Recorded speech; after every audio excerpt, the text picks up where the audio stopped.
déguste ici, on donne aux visiteurs la possibilité de déguster, mais aussi d'acheter nos vins.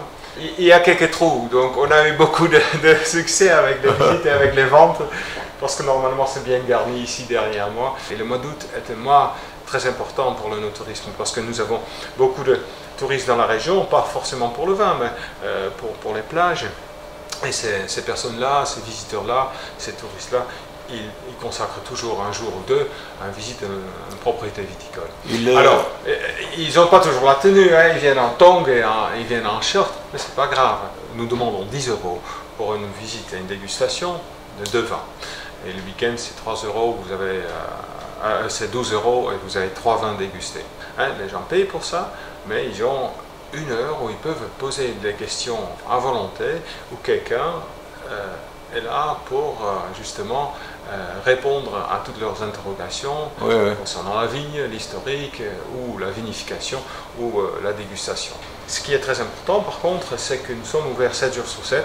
On se veut capitale du vin du monde à Bordeaux, et je pense qu'on a tout pour, hein. On a un patrimoine phénoménal, un patrimoine viticole, mais au niveau œnotourisme, on est sur le bon chemin, mais on n'y est pas encore.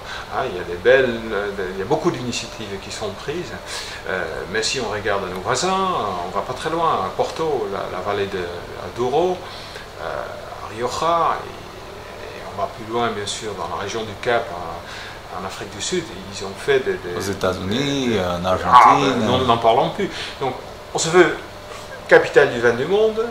On se doit d'être capitale du monde, œnotouristique aussi. Je sais pertinemment que celui qui a eu une bonne visite ici, qui a eu une expérience d'un bel événement, un mariage ici, il va rentrer chez lui, il va en parler, et c'est là où il va passer à l'acte d'achat éventuellement, et il va acheter notre bouteille, il va en parler avec ses amis. C'est ça l'œnotourisme.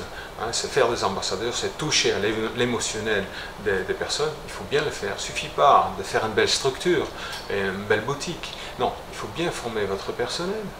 Il faut oser l'échange, et ça c'est très important.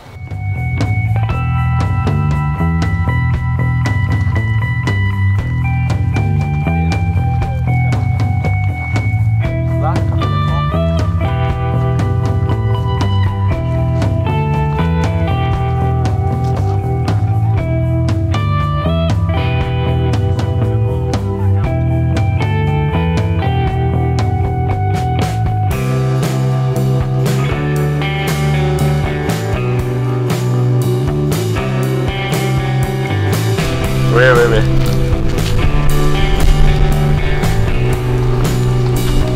Donc, on arrive sur le lieu de la ferme Suzanne, de Château Giscourt. La ferme Suzanne, comme son nom l'indique, c'était une ferme avant, au 19e siècle. Ça a été construit en 1877 par la famille Cruz, qui était le propriétaire à cette époque.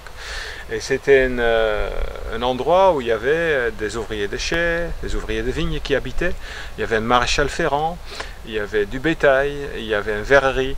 Et bon, tout ça, ça n'existe malheureusement plus, mais c'est un endroit idéal pour accueillir des grands groupes, aussi nos vendangeurs pour les déjeuners vendanges, mais aussi des mariages. Donc on va découvrir ça. Ouais.